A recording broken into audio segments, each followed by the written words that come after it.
Thank you, Mr. Chairman. Thank you, Ranking Member Tonko, and thank you, Administrator, for appearing here today. Back in a former life, I was Chief Deputy Commissioner of the Indiana Department of Environmental Management, and that was a long time ago, and the dollars were much, much less than they are now. I've been raising alarms about the impacts of this administration, rushed electrifier, transportation, and manufacturing industry. I've hosted probably about 8 roundtables back in Indiana. I have the state of Indiana sitting there, utilities, research universities, Purdue, Vincennes, parking and mobility experts and charging station developers that have told me about lessons learned, where they were at, the grants they were applying for, the monies that the state has received.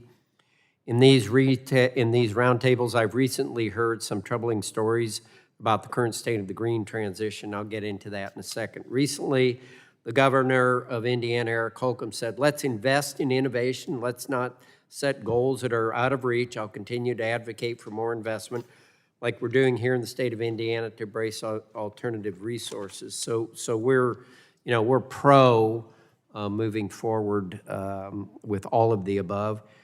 Inspector General, in your written testimony, and I quote, you said, in my previous testimony, I warned of some of the risks that managing such a massive influx of resources create.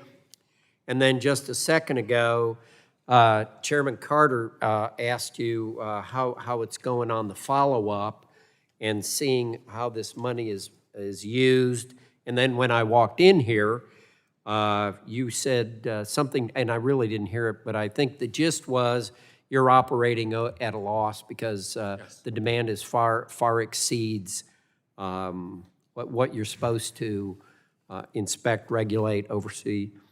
I'm here to share with you today that the state of Indiana, they got enormous sums of money in 2021, and they can't do it.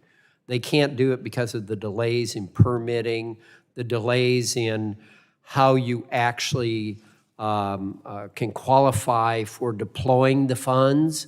There are companies that have set up, they're ready to do these things regardless of what it is, develop alternative. I have heavy duty Cummins Engine Companies in my hometown, which the EPA has been very generous with. But moving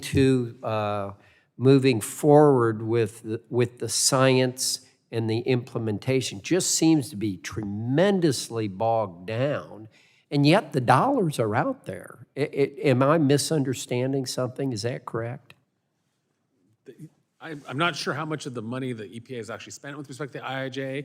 I believe it's 10 to 20%, but it's such an enormous amount of money that enormous amount. And would you agree that it's actually not being deployed the way the intention of whatever the grant was? Would you agree with that? I think we found that in our capacity review of New Mexico, that they had financial capacity issues that were not allowing them to move the money out the way that they were expected to. I'm sorry, say that again. What didn't allow him to move the money out? Their financial capacity and the amount of money that came in, they were not able to move IIJ money, SRF money out as fast as they were expected to.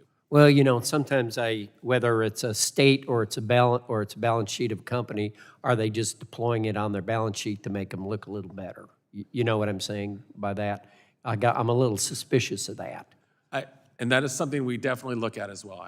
Good. It is a common fraud technique when grant recipients. Yeah, I'm going to yield some time back to the chairman.